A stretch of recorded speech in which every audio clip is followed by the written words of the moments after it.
The Pacers sweep the weekend. They take down the Wizards in DC. They take down Kevin Durant and Kyrie Irving the next night in Brooklyn. The three-pointers are flying. Lots of good stuff happened for the Pacers this weekend. We'll talk about it all today on the Locked On Pacers podcast. You are Locked On Pacers, your daily Indiana Pacers podcast. Part of the Locked On Podcast Network, your team every day.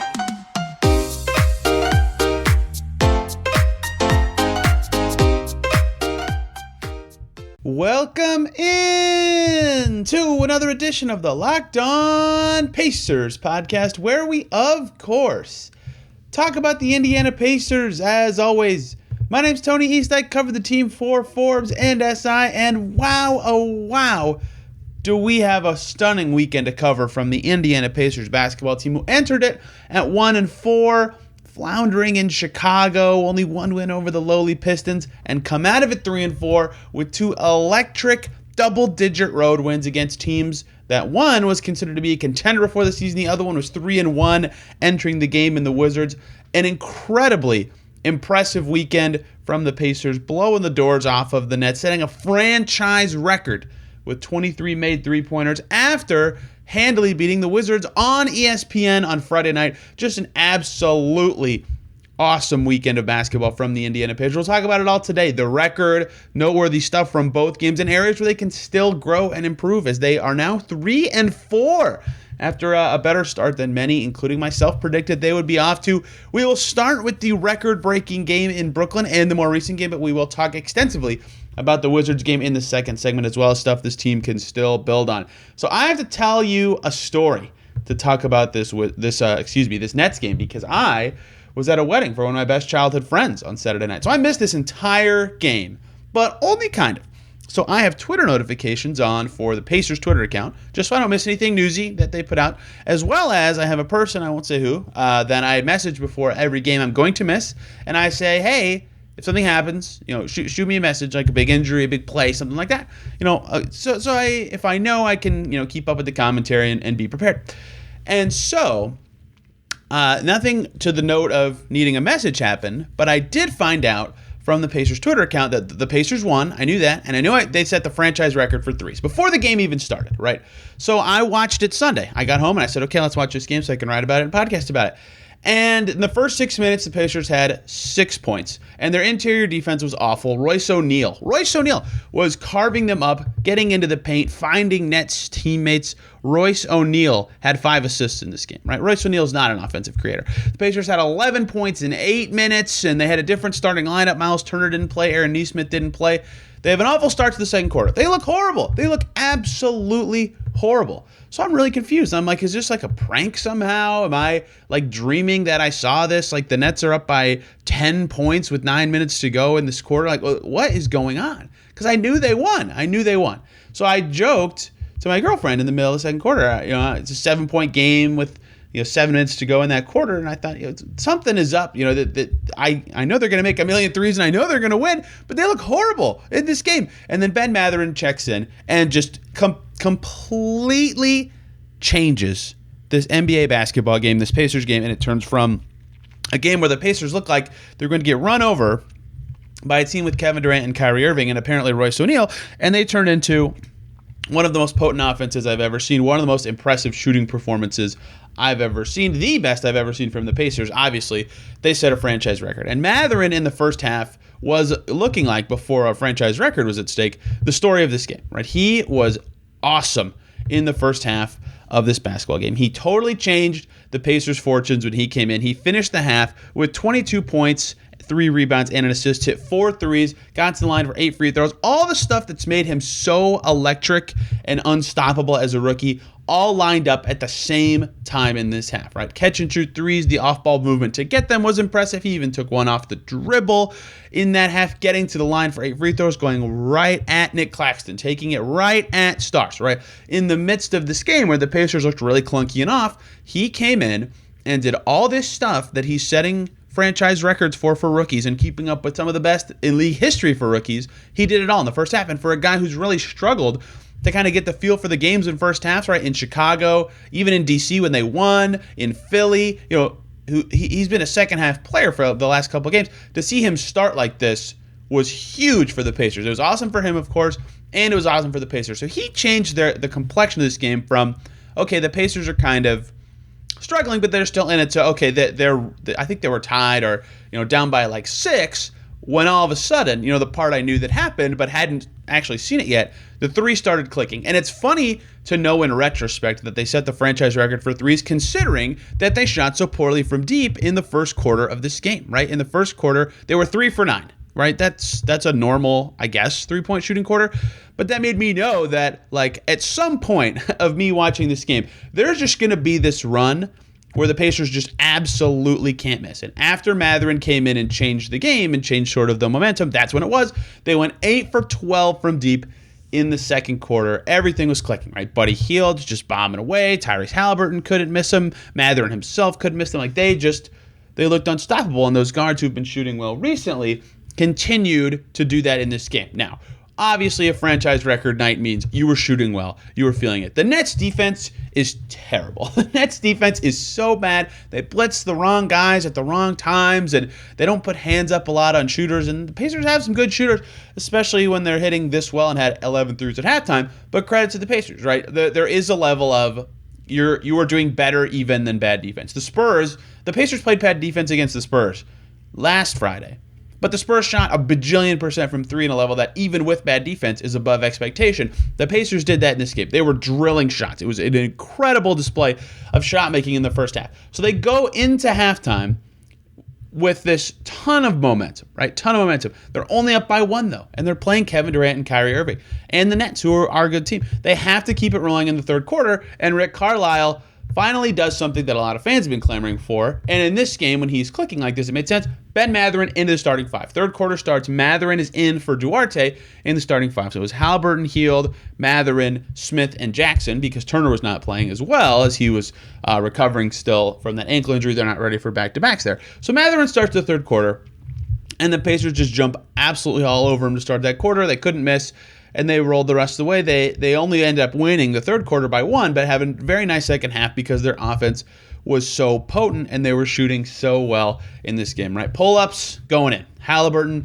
over Ben Simmons, who's huge, right? That's a tough matchup for Tyrese Haliburton. No problem, right? He would just shoot over the top of this guy who's the only guy on the Nets who could actually stop Tyrese Haliburton from driving to the basket was Ben Simmons.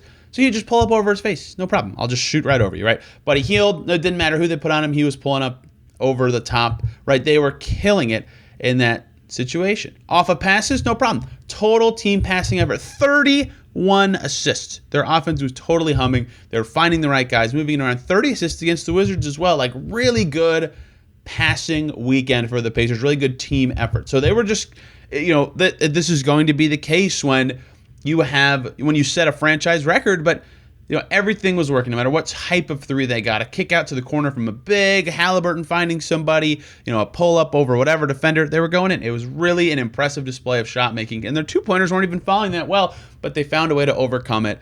And, of course, a very fitting record-breaking shot. A ridiculous, almost 30-footer from Chris Duarte, who didn't even have that excellent of a shooting game. He went 3 for 7 from deep at 3 for 8 in total. Just absolutely parking lots one in the middle of the fourth quarter. It was a kind of close game at this point.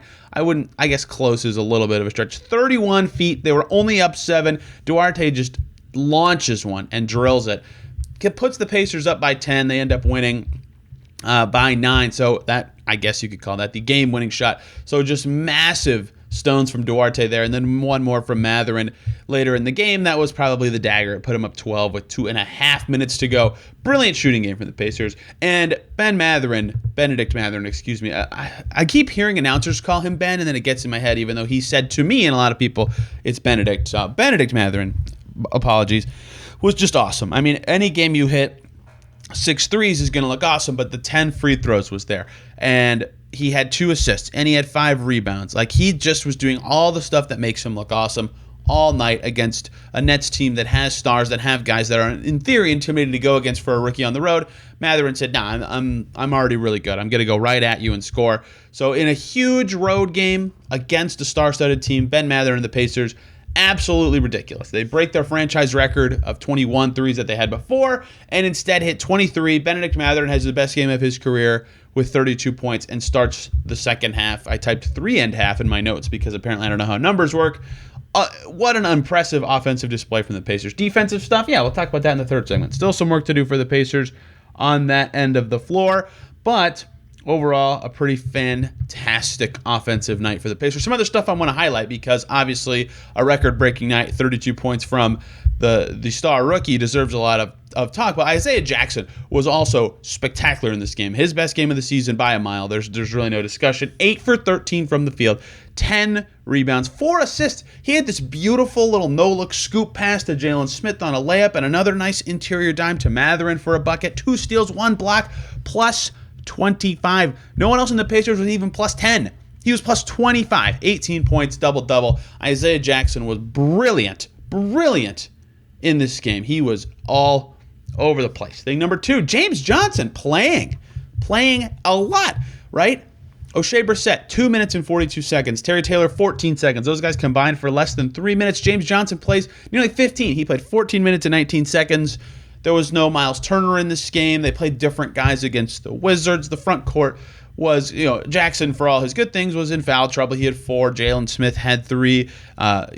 They had to change their front court rotation a little bit, but James Johnson played a ton, more than other guys at the 4, and did pretty well against his former team. Hit a 3, dunked to start the fourth quarter in a 1-point or a 2-point game. At that stage, 2 assists, 2 rebounds, plus 1.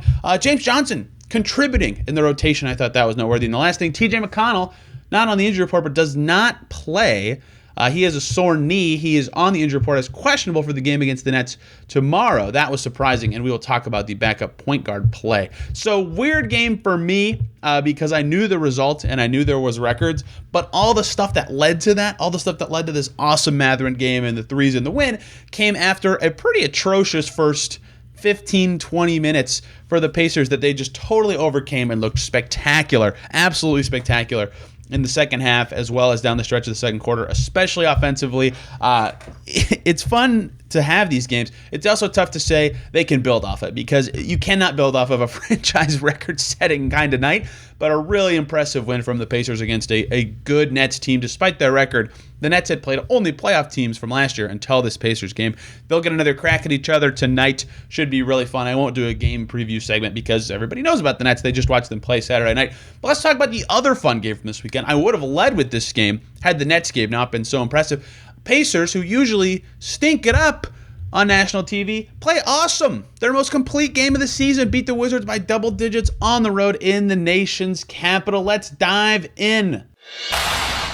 Hey guys, one quick little break here so I can talk to you about BetOnline.net, your number one source for betting football and the start of the new basketball season. You can find all the latest player developments, team matchups, news, podcasts, and in-depth analysis on every game at BetOnline. And as always, they remain your continued source for all your sports wagering information, with live betting, up-to-the-minute scores for every sport out there, and much more. Monday Night Football on Halloween. Browns, Bengals favored by 3 in the Ohio Bowl on the road. They've got all this week's games up on there as well coming up as we transfer into November. Check it out over at BetOnline, the fastest and easiest way to check in on all your favorite games and events, including the MLB, World Series, MMA, boxing, and golf. Head over to the website today or use your mobile device to learn more because BetOnline is where the game starts. Thank you, as always, for making Locked On Pacers your first listen today and every single day. For your second listen, Locked On Nets. Hear the opponent's side of the story, plus what they're thinking about from the Brooklyn side heading into tonight's battle between the two teams. But we're here to talk about Pacers-Wizards. Friday night would have stolen the show of the weekend if the Pacers didn't steal their own show the following night. Awesome game from me. For me, this game was the Pacers' best performance of the season. Obviously, again, a record-setting night is a record-setting night and is a good performance. But in terms of sustainable stuff, in terms of process and rotation and some actual defensive success, this Wizards game was, I think, the best the Pacers have played wire to wire and not just making a freakish number of shots. They were really good in DC. They beat the Wizards 127-117. The Wizards were 3-1 entering this game. They had all their guys, right? Bradley Beal had 31, and the Pacers still looked comfortable all night, right? They were defending well. They were hitting shots. They were creating effectively. It was a really, really impressive kind of game from this team. And the big takeaway to me, I typed a story about this, so I'm going to be reading some from it, but I'll also contribute more stats than I put in that story. There were a couple guys you could go with. Myles Turner was the Pacers' best player. We'll talk about him in a second. Buddy Hield was good. I'm going to talk about Tyrese Haliburton first. Tyrese Haliburton, plus 12, 25 points, 12 assists, 1 turnover. He had half of his threes, and the Wizards just could not guard him. Could not guard him. Now through 7 games. The Pacers have now played 7 times. Game score, by the way. Basketball Reference's metric to grade a player's performance in one specific game says that the Wizards game was Haliburton's best game of the season. I 100% agree. Haliburton's now averaging 23 points and 10 assists after that 25 and 12 night, followed by the game against Brooklyn. That is a league-leading 10 assists per game. He was special in this game, and now his stats are set up in a way that he is, if he can even keep close to this, even close to his current production, he's going to be in the All-Star mix. In fact, he'll be one of the guys who almost would have to be there, right? So let's look back at last season, right? 2 players averaged 10 assists in the NBA last season. Both of them were All-Stars. That was Chris Paul and James Harden. Tyrese Haliburton currently at 10 assists. 20 and 10, James Harden was the only 20 and 10 guy in the league last year. He was obviously an All-Star. In fact, let's take it a step further. Every player in the NBA last season who averaged more than 9 assists per game was an All-Star last season. The only 4 guys to do that were Paul and Harden, as well as Trae Young and DeJounte Murray, right? Haliburton is a full assist over that. And those guys were all 20 and 9 guys, except for Chris Paul, who obviously is a brilliant defender. In fact, let me take it a step further. 9 guys in the NBA last year averaged more than 7.5 assists per game. 9 players. 8 of the 9 players were All-Stars. The only one who wasn't was Haliburton himself. Here are the 9 players who averaged more than 7.5 assists per game last year.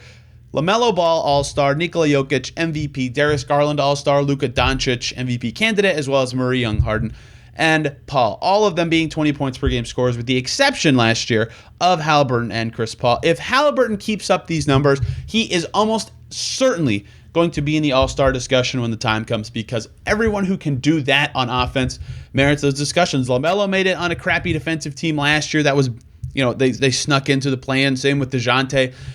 The record for the Pacers will be the knock on Haliburton, but he will definitely be in the mix if he keeps up these stats, especially if he's leading the league in assists, and he was absolutely brilliant in this game. And I hate that I led with him, because Myles Turner also stole the show against the Wizards, as he did last year in the Pacers' second road game of the year when they went to DC, and he had 40. This time against the Wizards, Myles Turner, plus 20, team best. 7 for 14 from the field, 3 of 4 from deep, and the biggest thing to take away from Myles Turner, 10 free throw attempts. He made all 10 of them. Myles Turner was doing all the stuff that I say he does when he's playing well and confident on offense. He would catch the ball, and he would look at the rim. He wouldn't immediately look to swing it to the opposite wing. He wouldn't robotically decide what to do.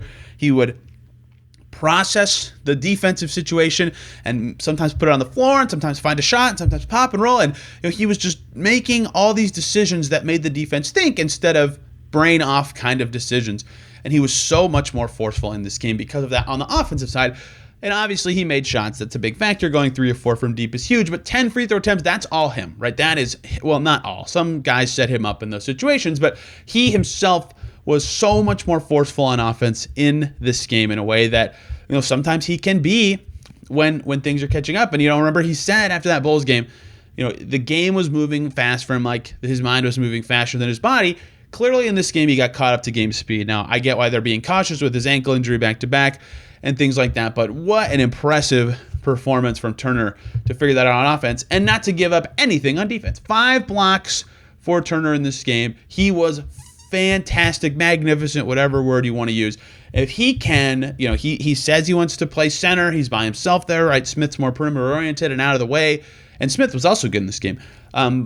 Turner's in the role that he's talked about, like last December, talking about how he feels like a glorified role player. This is, I think, what he described. He gets touches where he can make decisions and be really involved. And he really took advantage in a way that he totally didn't in Chicago. So he's played 2 games this year.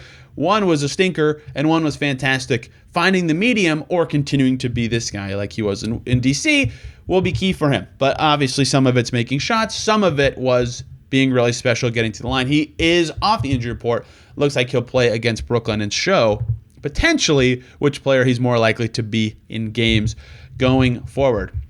Let's talk about Buddy Hield. Pissed off Buddy Hield, as I'm going to say. Sorry for cussing, but I'm using Buddy Hield's own words.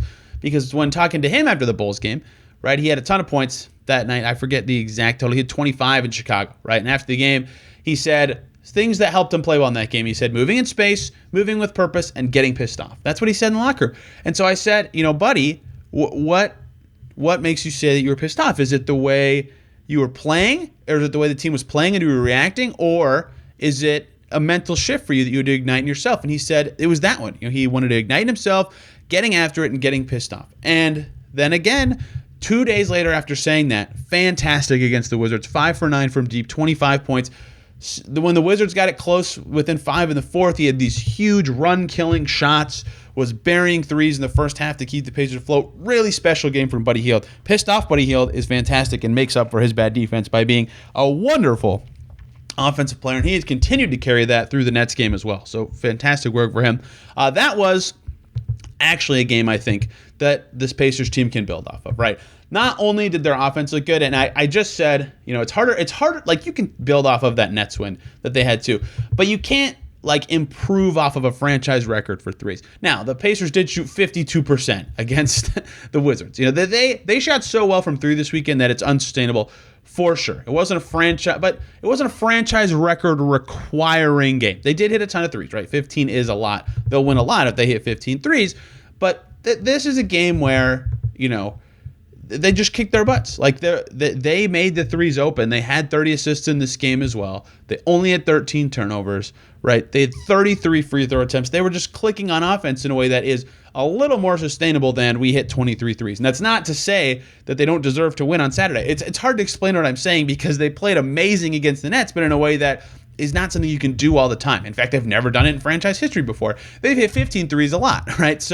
And they played better defense in that game. Nesmith was really good against the Wizards on both ends, right? Turner was really good. Jackson played good defense in that game, right? They defended very well in that game, especially compared to their standard this season, right? They gave up 117, and I'm talking about them defending well. But the Wizards also shot 40% from three and 82% from the foul line. But the Pacers did, process-wise, I think the best stuff that they've did all season in that game to do it on ESPN against a team that already beat them this season, right? To find some strides defensively, hit the right shots, get to your spots. That was a really impressive Pacers performance and one that I think they will hope to build off of as they continue this season because there was a lot of stuff they did that is in theory repeatable, especially process-wise, but having guys in and out of the lineup kind of makes things difficult. So 2 impressive wins for the Pacers this weekend. 2 momentum kind of season shifting sort of wins. That could all go away. If the Nets just come out tonight and Kevin Durant says, F this, we're 1-5, we've had some off-court crap, we're going to dominate, that could totally happen. But the way the Pacers have played their last couple games, they deserve the benefit of the doubt to see if they can be magnificent on offense. They are now up to 7th in the NBA in offensive rating through 7 games. Very impressive offensive start. But let's talk about the needs for improvement. Like I did last week and after the Pacers beat the Pistons, while the Pacers did do some stuff that they played well, there's always stuff for a young team to build on and improve, and I want to talk about those to wrap up the show today. Thank you, as always, for making Locked On Pacers your first listen today and every single day. For your second listen, check out Locked On Sports Today. From the games that matter to the biggest stories in sports, go beyond the scoreboard and behind the scenes with local experts and insights that only Locked On can provide. All the sports are all there. Locked On Sports Today available on this app, YouTube, wherever you get podcasts. Go check it out. Let's talk about some ways the Pacers can improve, and one, just improve in general, but also 2, build off of these wins, right? I say that a lot, build off of momentum things. What can they actually do? What are the things? Because of course, like I just said, 2 games where you shoot 50% or better from deep, you're gonna look great. You're gonna win, and everything's gonna look good. 2 double-digit victories on the road, hunky happy dory. But you won't hit 50% from deep every game. So eventually, that kind of stuff will go away. And in fact, it's very easy to say, hey, they won both games. They also gave up 116 and 117 in their games this weekend.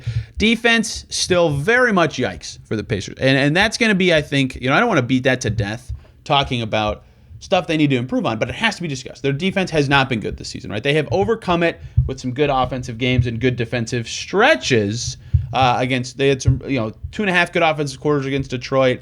Their first game on opening night, they defended well after the first quarter, but in general, really struggled on defense. And they did even this weekend despite the 2 wins. They're 27th now in defensive rating. That's still bad, right? That is very bad. Even with the defensive focus they had in camp. I'm not trying to belittle what they did in camp. They don't have the talent on that end of the floor, right? Some of their vets are okay defenders, but they have some young guys who are not very good on that end of the floor. They have some vets who are also not very good on that end of the floor. They have a new mix of players, but they're a full point behind 26th, and they're really bad on D. The only teams worse are Memphis, that's surprising, and then Detroit and Brooklyn, who are going to be bad on defense all year. So they project to be one of the worst teams defensively this year. They've got to get better. The rim defense in particular has been atrocious, right? They get beat on drives a lot, and that led to some three-point defense issues that I talked about earlier this week against Chicago and against Philly. But also, Isaiah Jackson's a little foul prone, right? All their bigs are. Goga Batate's a little foul prone too. And so, sometimes they're out of position and they can't rotate in time, or sometimes they're avoiding fouling altogether, or sometimes Jalen Smith's in at the 5 and he doesn't have quite the force around the basket like Turner's when he's playing can do some things, but not everything. Their rim defense stinks. Their rim defense has been really bad this year. So when they can't cut the drive off and end up giving up a 3, they've given up really high percentage looks at the basket. That is, I think, the area they've got to get better is stopping drives in a way that lets them play better rim defense or makes rim defense easier. It's very challenging for these young bigs to be covering everything and be all over the place. I think that is something that they absolutely have to get better at. Their rim defense has been awful. And at this age, for so many of these players, right? The lineup they started in Brooklyn, incredibly young, right? Buddy Hield's obviously old, but in the second half, they got Mathurin, and they're like, most of the guys that are playing a lot have 3 years or less experience. Like, they're super young. Guys will get better. Their health will improve. Like, their defense will get a little better in the short term, I think, probably hover around 25th. And over the course of the season and into next year, it will get better as young players get better on defense. But they have really struggled on that end of the floor, and they are making up for it with good offense. And the other thing about good offense is then the other team is taking the ball out of the net. It's not transition. That makes defense a little easier. But in general, that balance cannot last that way, especially hitting this many threes. They have got to buckle up on D a little bit. 27th is still quite terrible despite being 3 and 4. Something else that's been interesting. They started off the season the opposite of this. TJ McConnell on the Pacers bench, fantastic group to open the season, keeping them in a lot of games. It has not been very good recently. Nembhard did some good stuff against Brooklyn, but in general, he's kind of struggled to be a backup point guard. McConnell has taken a little step back since his early season surge in a way that has been not concerning, I would say, just not making the unit gel as much. And Duarte has not been hitting shots. Like, they have not been able to find the right balance of offensive production with the bench outside of Mathurin. Mathurin has kept them in a lot of games, but then he went into the starting 5 in the second half against Brooklyn. We'll see if that's something that lasts or maintains. Nesmith's still dealing with a foot injury in his other foot now. His right foot's the one that's bugging him. And, of course, McConnell's out. So they have to tinker with their rotation, but their bench just has not been great. The backcourt guys either aren't creating at the level they are expected to or aren't hitting shots, and the frontcourt rotation is just changing a lot. Some of that is Turner's been in and out. So the centers, Smith, Jackson, Batadze, are playing with various lineups, but at the 4 spot, I don't know what's coming as a viewer in a given game, and I don't know what makes Carlisle decide who should and shouldn't play. But, on Friday, they play the Wizards. And James Johnson, O'Shea Brissett, Terry Taylor, none of them play a single second. None of them play in that game at all. Terry Taylor only played in the third quarter against the Bulls, right? So they were going on 2 straight games of that trio of power forwards barely playing. And then they all play against the Wizards, the Nets, the very next night, right? So it's hard to tell what they're getting from a lot of the bench front court.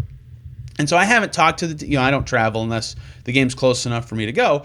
But I haven't talked to anybody since Chicago, but I've been wondering what's going on kind of with the second unit changes, and there's been injuries, so the whole rotation's changing. But I think they're trying to figure out what kind of works with their second unit, because right now, after a decent-looking start, that group's been a little worse. And I thought it felt a little more balanced when they changed their starting 5, but as other guys have come back and other guys have gone out, the bench has become a little more imbalanced and has started to struggle. And if Mathurin does end up becoming a starter, then I think the bench will be in a lot of trouble when it comes to shot creation. So they'll have to figure out what they can do if that involves more staggering or things like that. But we'll see. Mathurin that has not been a thing that has been said about him starting yet. He just did in the second half of their most recent game, so I wanted to talk about it. Last thing to say for the Pacers to improve, another thing I feel like I'm beating a dead horse on. I talked about this a lot before the season. Fouling. Pacers 23rd in the NBA in fouls right now. They are fouling quite a bit, putting teams on the line 23 times a game. That is something they've got to get better at, and some of that is they're giving up the sixth most two-point attempts, right? This is back to the rim defense thing. They're giving up shots in areas where fouling is better than allowing the shot, which is also a problem. You have to keep guys out of those spots as much as possible. That's why they're giving up the third most points per game on two-pointers right now, and they have to foul to compensate for that problem. Bottom 8 in fouls again. Some of that is young guys who are slightly out of position. Some of that is young guys who jump at too much stuff. They just got to get better at keeping other teams off the line, because with a young team, that just compounds with even off-ball fouls or stuff that isn't a shooting foul but still leads to free throws, right? If they're a young team, they will improve in a lot of these areas. They're 3-4. The sky is not falling on the Pacers, but there are some scary indicators that when the shots stop falling and the threes stop going in at a ridiculous rate, suggests that they will still be in a little bit of floundering trouble on some nights. But I don't want to hang my podcast ending on that. I want to say what a weekend it was for the Pacers. They shot really well. They looked super potent on offense. They're top 10 in NBA in offensive rating for a reason. Even though they're hitting an unsustainably high number of threes right now, they are generating good looks. They are doing a good job of getting good looks on and a given possession with Haliburton's creation and his ability to beat double teams and the Big's ability to read the game and pass. Like, they've done a good job of turning his offensive potency into successful offense. And that's something they can build on in a positive way going forward. So looking forward to seeing what the Pacers do tonight against Brooklyn again. And then 3 days off before they play again against the Heat later this week. So a good opportunity for them to kind of tune up, get healthy, get ready to go later in the week. We'll be back tomorrow talking Pacers-Nets Part 2, the big story from that game and general topic, whatever, something I feel like bringing up or talking about. Looking forward to that. And then this week, we'll get some guests on to do some early impressions of the season kind of stuff before Friday's game against Miami. Thank you guys a ton for listening. Hope you had a wonderful weekend. We will see you tomorrow.